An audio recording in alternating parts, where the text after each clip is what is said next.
The Discovery, Chapter 3, Part 3. To her complete surprise, Midnight felt no pain. In fact, she felt something pleasant. The loose ends of her mane were brushed out of her face, and soft, thin pads gently stroked against her coat. If she didn't know any better, she'd say she was being petted. She felt a gentle pressure cover her forehead, where she had rammed the wall like a blind battering ram, and took this chance to open her eyes. The creature had a look of pure concern on its face. There was no malice in those striking brown eyes, no hate, and no semblance of any desire to cause pain. Only one emotion relayed itself through the chocolate orbs: concern. This alien was genuinely worried if she was okay. "It's alright, little guy. I'm not gonna hurt you." David spoke softly, giving a small smile to show that he wasn't a threat. Midnight's jaw dropped. Did it just speak? How could it? It spoke Equish? How did... Midnight's thoughts were interrupted by the door being bucked open. Both pairs of eyes darted to the Royal Guard's pony now standing in the splintered doorframe. In the chaos of what had been going on inside of the house, neither of its occupants had noticed the knocking on the door and the muffled "Ma'am!" coming through the other side. One look at the situation in front of him and the stallion leapt into action. His horn sparked to life and a golden aura engulfed the sword strapped to his back. In one fluid motion, he ducked his head and ripped the blade free of its sheath, slashing horizontally at the alien hunched over the fallen mare. Wait!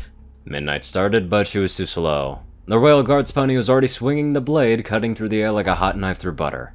Before he even knew the pony wished him ill intent, the sound of sharpened steel leaving his leather prison filled the air. David released the unicorn and leaned back, finding no other way to avoid being struck.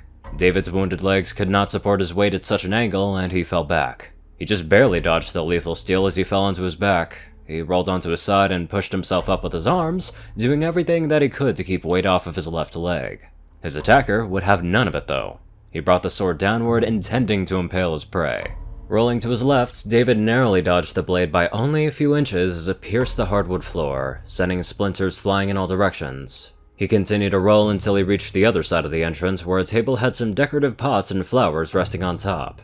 The pony attempted to free the sword, but couldn't seem to break his weapon out of the floor. He stood there for a couple of seconds, grunting an effort to free his blade. That gave David the much-needed time to rise to his feet.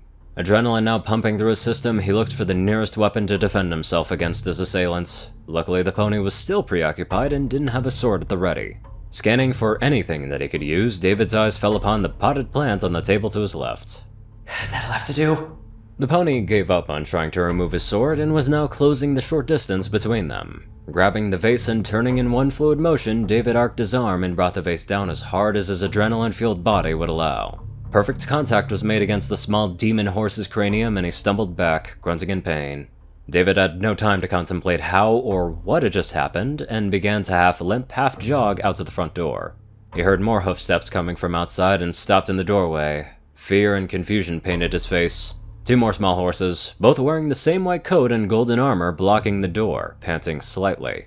Fuck, they must have just ran up here. What the fuck is going on? The two new assailants looked almost identical to the one inside. The only difference was that one had wings instead of a horn, and they both had spears instead of swords.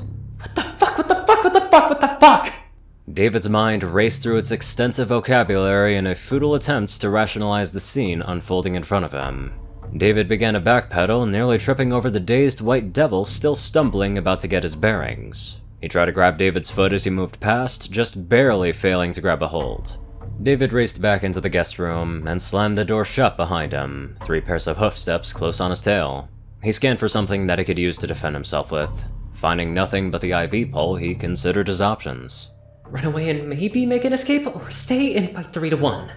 The choice seemed clear enough. David quickly closed the distance between him and the window and climbed out. It was a short drop, no more than 5 feet. David gently lowered himself to his good foot, then his bad. He ducked down and proceeded to limp away from the unicorns and Pegasus. Not a second later, he heard the door break open, and hoofsteps on the soft carpet filled the room behind him. Midnight stumbled into the room after the door had been broken down, where all 3 guards' ponies were checking for the alien. I see her running towards the cliffs! Called Sergeant Stone from the window. "Alright, let's move, ponies!" Lieutenant Duster shouted. Wait, you can't! It's not... Midnight started, only to be cut off by Lieutenant Duster. "Ma'am, we're going to have a nice long talk about what happened here later, but right now, I need you to stay here and stay calm. We'll deal with the creature," he said, with obvious disappointment in his voice. But... Midnight never got to finish. All three of the guards' ponies were already out of the door and galloping out of the house in pursuit of the alien creature. She tried to run after them, but stumbled and fell again. Alright, I might have a concussion. David started to limp faster, then hobble, then jog as best as his wounded body would allow him. The pain was immense, but compared to being stabbed, he could manage. He hadn't covered more than 100 feet when he heard the telltale sound of hoofsteps closing in on him. Chancing a glance behind him, David saw 2 unicorns galloping towards him, and a Pegasus closing in even faster from the air. Not believing in what he was seeing, but wanted to get the hell away from it nonetheless, he pushed his body harder. Gritting his teeth as the pain seared in his legs and blood began to soak through the bandages, he broke into a full sprint. David's lungs burned and his legs seared with pain. Until this point, he had been feeling warm and tingly, despite his injuries. He wasn't sure what had dampened the pain so immensely. By all accounts, he should have been in agony. However, now that his body was being damaged by the physical effort that he was enduring, nothing could stave off the intense amount of pain coursing through his body. Despite his efforts, the hoof steps and wing beats were only getting louder and closer. David knew at this rate he could not run them. He was running out of options, and it was looking more likely that he would have to take them all on after all. If he could get them to come at him one by one, then maybe he could survive, but there was nothing to use as a choke point, and no weapons to use to even the playing field. David's mind raced for an answer, and fate gave him one in the form of a cliff. While his mind desperately searched for options, David misjudged the distance, and almost didn't stop until it was too late. Bringing his feet to a screeching halt, David nearly slid off the cliffside. His toes hung precariously off the edge. He turned and saw the 3 attackers forming a half circle around him and closing in. With his back against the metaphorical wall and his enemies giving no route for escape, David's eyes quickly scanned the immediate area for anything that he could use to defend himself. Fuck, I'm trapped. I need something, some kind of weapon. The only potential weapon there was a small stick, maybe 2 inches wide by 12 inches long. That and a small boulder that was far too large to pick up. The stick was his only option. Looks like I'm fighting my way out. I'm not gonna die to some tiny horses. Grabbing the stick, David let his natural instincts take over. The hair on his arm stood on end and his back arched to give him a nearly feral appearance. Teeth bared and a snarl forcing its way out of his mouth, David shouted, "Come on then! Who wants some?" Silence. Stunned, deafening silence filled the air. Then the Pegasus turned its head to its comrades and spoke. It speaks. It speaks! Corvo, get the others! The unicorn with the sword shouted to the other unicorn. Not a second later, a loud pop and a bright flash appeared where it was standing, and then it was gone. David's mind was completely occupied with only 2 thoughts. Fight or flight? Flight was out of the question, so fight seemed to be the only choice left. Every muscle in his damaged body tensed and prepared for the coming fight. As he was now, David was too far gone to notice or care that the equines were speaking. All that he cared about was that now there was one less mini-horse to fight, and that he would need to move fast. There was no telling how long their buddy would be gone for. The Pegasus slowly lowered his weapon and took a cautious step forward. Stand down and we won't hurt you. Just come quietly and we'll see to it that you aren't harmed. I promise we'll take care of you and your injuries, the Pegasus said, trying to calm the now feral alien in front of him. For a moment, David seemed to believe his words and lowered his weapon. As the Pegasus closed in on him, David saw the movement out of the corner of his eye. The unicorn was slowly circling around David's side, trying to get behind him. Oh no, I'm not getting cornered by you, you little bastard. David preemptively took a step forward and swung at the pony in front of him, his body acting before his mind could think better of it. The Pegasus ducked just low enough for the stick to graze the top of his helmet and pass over. That one was for free. The next one's gonna cost you. I know you can understand me. Now drop the stick and surrender. You have my word that we... The Pegasus started only to be cut off by another swing. He barely dodged before David swung again, forcing the Pegasus to back up further and further as the human advanced away from the cliff.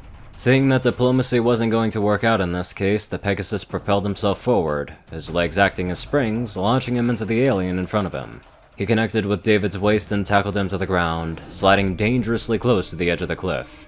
David was stunned for a moment and dropped his weapon. The stick rolled a few feet away from the scuffle and stopped just out of reach of both parties. Sergeant Stone, quick to pick up on the new tactic, jumped onto David's legs and pinned them down with his body while Lieutenant Duster tried to contain his upper appendages.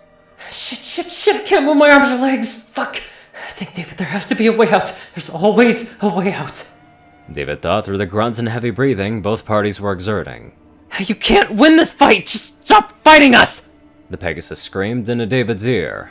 David's mind raced. The Pegasus's words fell on deaf ears, and David continued to struggle. Fear, rage, and a raw desire to survive forced David to fight on. No matter how much they tried to reason, David was far too gonna care. If there was a chance to get away from these demon horses, he was gonna go for it. As David struggled with the two vice-like grips on his body, a realization hit him. He wasn't currently strong enough to force these creatures off of his body. His only hope was to fight a little dirty. David's instincts forced him to take action and find a weakness. Pressing the Pegasus up with his arms, David found his target, the assailant's foreleg. Pushing the Pegasus up towards his face, the limb came within reach and David seized the opportunity. He bit down as hard as his jaw could. The reaction was immediate, a pained yelp escaping the tiny horse's mouth, and it released its hold onto David's torso, cupping its wounded extremity with its other hoof. David took the opportunity to go for the kill, figuratively. He grabbed the Pegasus's mane and forced its head down, connecting its muzzle with his forehead. This time, a much louder scream escaped the Pegasus's lips as its head reared back, blood flowing freely from its now broken nose. Seizing the new opportunity, David shoved the Pegasus off of his chest and began working on assailant number 2. The unicorn was shocked to see its friend knocked back and off the alien so easily, but through discipline and training, managed to recover fast enough to block the next attack. David's right hook connected with a raised hoof, doing no damage. Quickly playing off of his momentum, David shot forth a left jab, connecting right on the unicorn's forehead. This knocked it back enough for David to roll out from under it and press himself up to all fours. Turning his body slightly, David forced the hardest kick that he could muster with his right leg. The unicorn wasn't fast enough this time, and David's good foot connected squarely with its chest, sending it flying backwards. The unicorn slammed into a small boulder and fell to the ground, unconscious. Pushing himself up to his now bloody feet, David took a split seconds to look down at himself. The bandages on his left leg were completely soaked through with blood, and his right leg wasn't faring much better. The pain was agonizing, particularly from the burns on his right leg. In the current state that he was in, David wouldn't have made it a mile before collapsing from blood loss. Unfortunately, he didn't have time to ponder these matters as the pony reinforcements arrived. David saw no fewer than 20 more white horses charging at him, the closest just 50 feet away and closing fast. Strangely enough, he saw the dark gray unicorn from before galloping towards him in their midst. There was no time to run. Even the edge of the cliff was too far away for him to make a running jump and hope for the best. The only option now was to fight. At least they seemed to want to take him alive now, a kindness that he would try to return. Try. He grabbed his stick and prepared for the coming onslaught. Stop resisting! Just surrender and we won't hurt you! Drop the weapon! Take him down, go for the legs! Voices rang out over and over, but they fell on deaf ears. David's mind was focused and his tunnel vision made it impossible to hear or care about what the small horses had to say. One by one they came, barreling towards David. The first came in fast, aiming to take out his legs. He sidestepped the tackle, bringing the stick down low and tripping the equine, causing it to faceplant and somersault, landing on its back and skidding to a stop next to the wounded Pegasus. The next small horse to charge at him was met with a brutal smack to the face, temporarily blinding the equine and causing it to trip and fall while David spun on his good leg, away from his attacker. Setting his sights on his next target, David threw the stick as hard as his fading strength would allow. It connected right on the next assailant's muzzle, causing him to stop dead in his tracks and grab his now bleeding nose. The rest of the group circled around David and closed in on him together. David prepared himself for the inevitable and readied his fists. He would need many more fists to win this fight. A group jumped on him simultaneously, 2 hooves connecting with the back of his quads, forcing David to his knees. 2 more equines were on his back, one wrapping his hooves around his neck and the other pulling him back, trying to pull him to the ground. David grabbed at the hooves around his neck as the white demon in front of him turned around and prepared a powerful buck. Having almost no time to react, David leaned back into the force, pulling him down. 2 powerful legs shot forth but found nothing but air where David's face was a split second ago.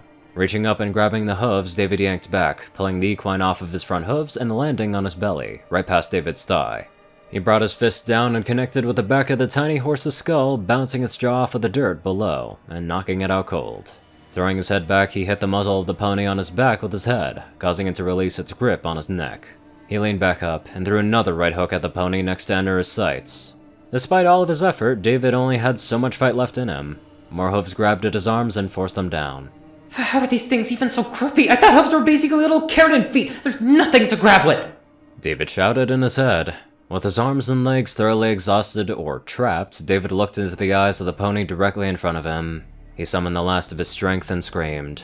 Not a frightened scream, but a war cry. If he was gonna die, he was gonna go out like his ancestors, with one last battle cry before the bitter end. David felt something strike his head. It must have been some kind of blunt object because his vision immediately went blurry and he fell down to his side. Another pony was quickly behind him, choking him with everything that it had. The concussive blow to his temple he had just taken, the damage done to his body from the crash, and the strain of fighting off 20-something tiny armored horses finally caught up with David and his vision faded. Stop! The pressure around David's neck loosened and his vision came back somewhat. Standing before him was the charcoal unicorn with the beautiful blue eyes that he liked so much. Only there were tears streaming down from those eyes. Is she crying? Why is she crying? I'll put him under, just please stop hurting him, Midnight said. Put me under? What does she mean? Is she gonna kill me? David's thoughts raced. The dark unicorn walked up to him and kneeled beside him, her face mere inches away from his. I promise this won't hurt. Just rest now, okay? With that, she touched her horn to his head, a brilliant blue light emanating from the contact, and David's world went dark. Imagine if she killed him in that exact spot. Man, that would be a short story if that was the case. Anywho, let's get on to our heroic donators. Top donators are 630, J Tinman, Darkside, Only One Thing, Dash of Evergreen, and Ceru Orion. Rayden, Narwhals, Black Moonheart, Pastel Skies, Austin Rollins, Crazy Color 557, Stu Hex, Sword Brother and Mordred, Omicron Lyrae, Will, Chris, Twinkie, Hudzaza, Ride Soul, Iron Sky, Badass Waffle, and many more beautiful people. Thank you all so much for watching this video and live life to the fullest.